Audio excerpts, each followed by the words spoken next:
33 కోట్ల రూపాయలు రంజాన్ కి ఇచ్చారు. అడిగినావా మేము? హైదరాబాద్ బోనాల పండుగ ఇచ్చింది 5 లక్షల రూపాయలు, 5 lakhs. వద్దలే ఇచ్చుకోండి, ఇంకా 10 కోట్లు ఇచ్చుకోండి.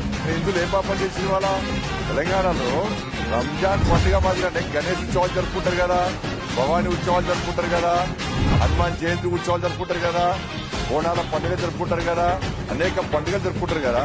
ఇచ్చింది ఎంత? చిప్ప చేతికి ఇచ్చింది వాళ్ళ అడుక్కునే పరిస్థితి. నేను మాట్లాడుతుంటే రేపు మళ్ళా మాట్లాడు. బండి సంజయ్ మాట్లాడమని పక్కా మాట్లాడతా. హిందూ సమాజం చెప్పాలి, బండి సంజయ్ నువ్వు మాట్లాడకు, వాళ్ళకి ఎన్ని వేల కోట్ల రూపాయలు నువ్వు మాట్లాడకు, మన పండుగలకు రూపాయి ఇవ్వకుండా మాట్లాడకు, మన దేవాలయాలు కబ్జా చేస్తాం మాట్లాడకు, పక్కా మాట్లాడతాం. మేమేం మతాన్ని వ్యతిరేకంగా మాట్లాడలేము. ధర్మాన్ని అవమానపరిస్తే, సనాతన ధర్మాన్ని కించపరిస్తే, దేవాలయ పండుగను పాలకులు పట్టుకుని పక్కా మాట్లాడతాం. మరి హిందూ సమాజం ఆలోచించాలని చెప్పి సందర్భంగా విజ్ఞప్తిస్తున్న పాలకులు మళ్ళీ అన్ని వర్గాలను సమానంగా